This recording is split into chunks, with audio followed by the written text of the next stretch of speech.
Assalamualaikum warahmatullahi wabarakatuh. Perkenalkan, nama saya Nindya Widiastri dengan NIM 225790002 dari Prodi Perdagangan Internasional.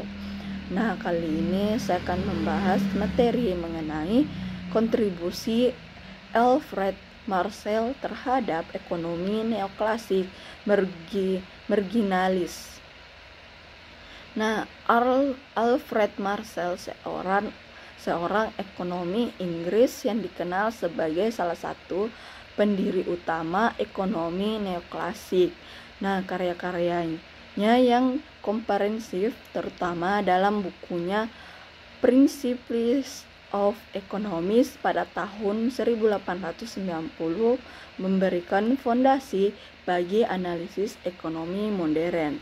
Nah, materi ini juga akan mengulas pemikiran-pemikiran utama Marcel, termasuk konsep permintaan dan penawaran, elastisitas, surplus konsumen, serta biaya marginal dan harga marginal. Selain itu, materi ini juga akan membahas dampak jangka panjang dari kontribusi Marcel terhadap teori ekonomi dan aplikasi praktisnya dalam analisis ekonomi kontemporer. Kita masuk pada pendahuluan, yaitu ekonomi neoklasik marginalis adalah salah satu cabang utama dalam teori ekonomi yang menekankan pada pentingnya analisis margin dalam menentukan harga dan distribusi sumber daya. Nah, Alfred Marcel dengan karyanya yang monumental yaitu Principles of Economics yang diterbitkan pada tahun 1890 adalah salah satu tokoh kunci dalam pengembangan teori ini. Nah, materi ini bertujuan untuk mengeksplorasi kontribusi utama Marcel dan dampak terhadap ekonomi modern. Kita masuk pada pembahasan pertama, yaitu biografi Alfred Marcel.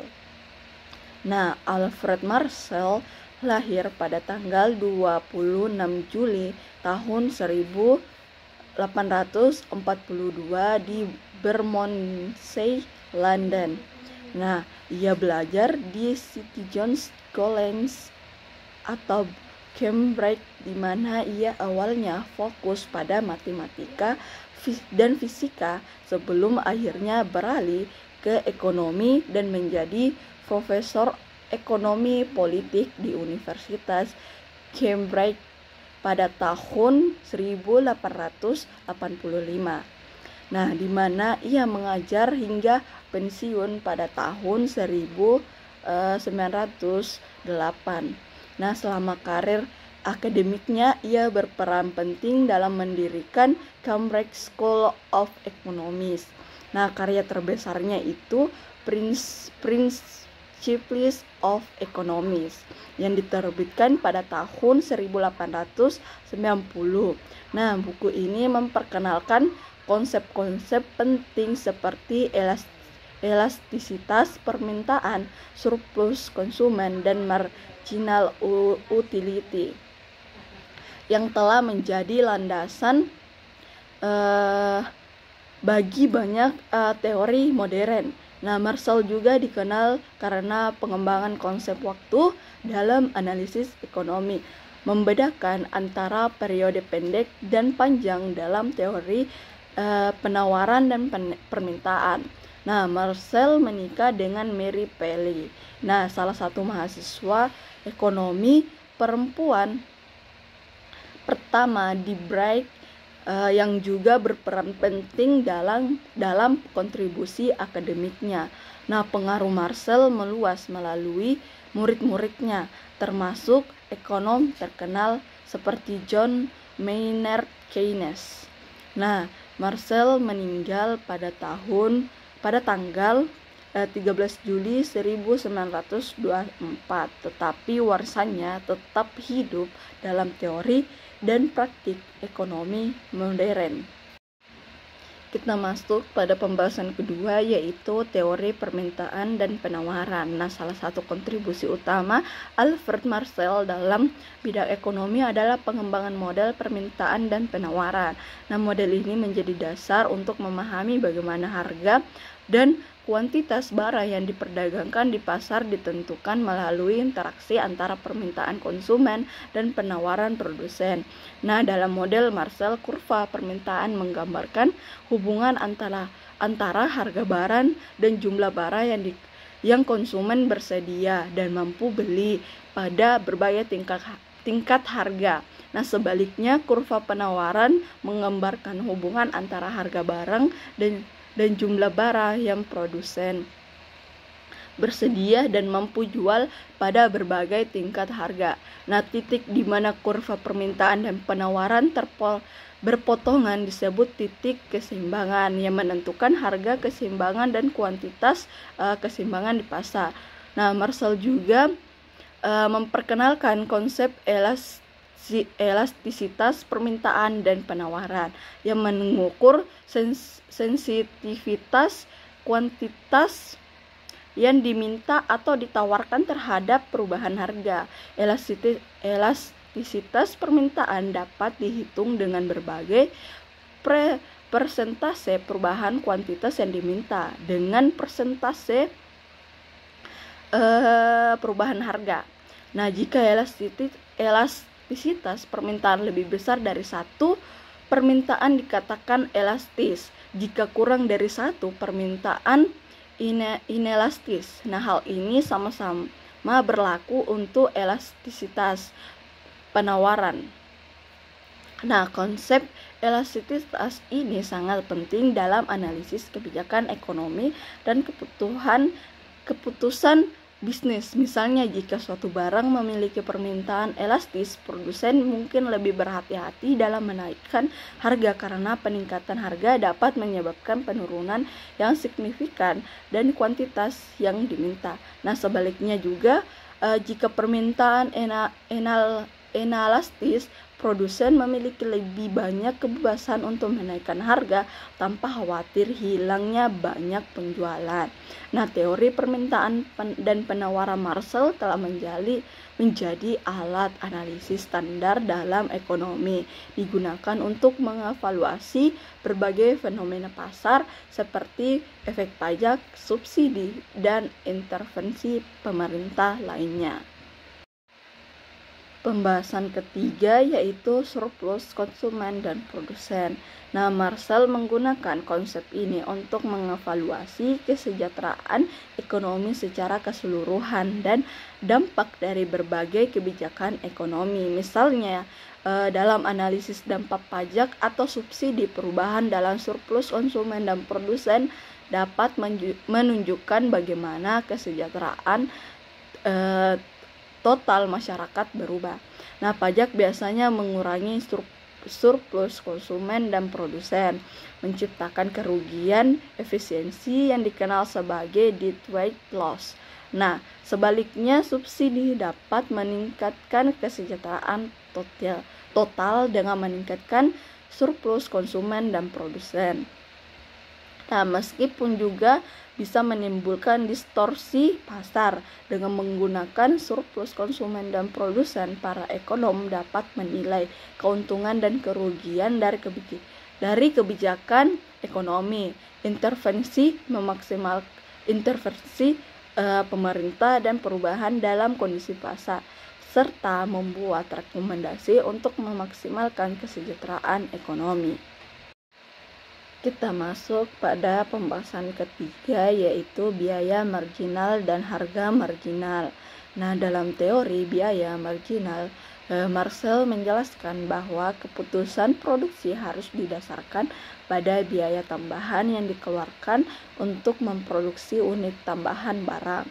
Nah, konsep ini berkaitan erat dengan harga marginal, yaitu harga yang diterima dari penjualan satu unit tambahan barang. Nah, analisis ini membantu menjelaskan bagaimana perusahaan menentukan tingkat produksi optimal dan harga jual produk mereka.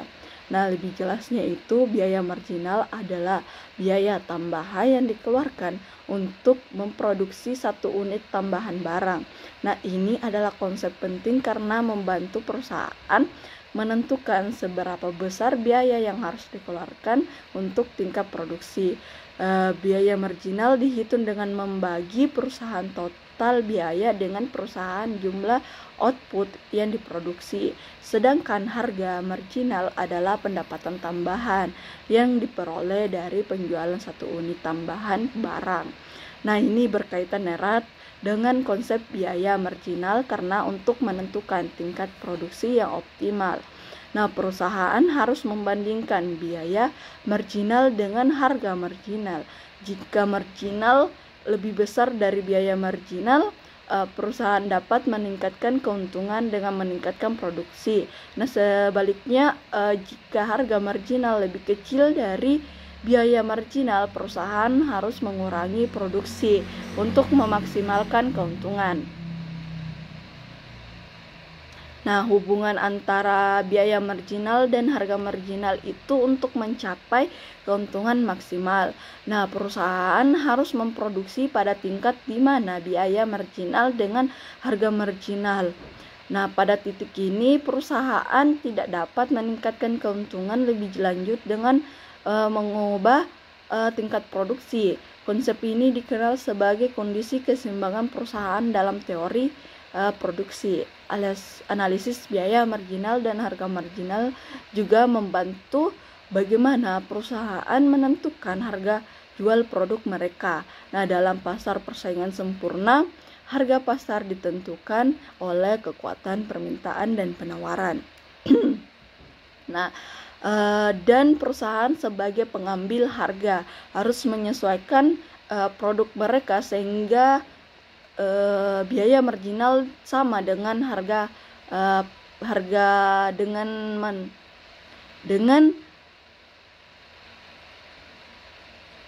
dengan harga pasar.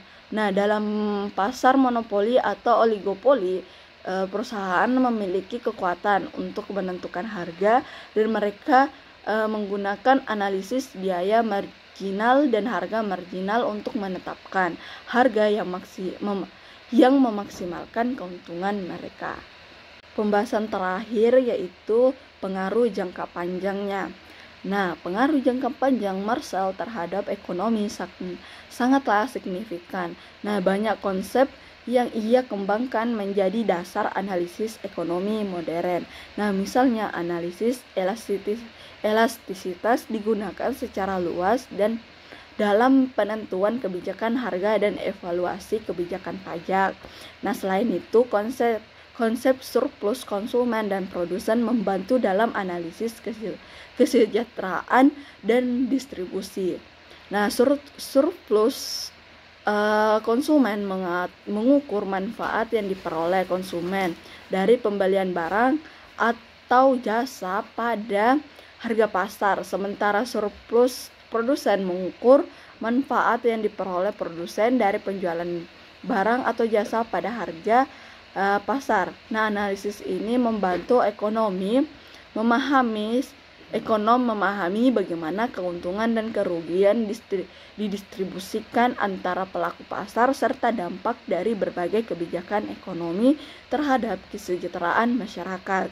Nah, buku Principles of Economics Marshall juga berperan penting dalam pendidikan ekonomi, menyediakan kerangka kerja teoritis yang digunakan oleh banyak ekonom dan mahasiswa ekonomi di seluruh dunia. Nah, dengan memperkenalkan konsep-konsep dasar seperti penawaran dan permintaan, biaya marginal, dan utilitas marginal, nah buku ini telah membantu membentuk pemahaman dasar tentang ekonomi bagi banyak generasi. Nah, hanya itu yang dapat saya sampaikan pada materi kali ini. Wassalamualaikum warahmatullahi wabarakatuh.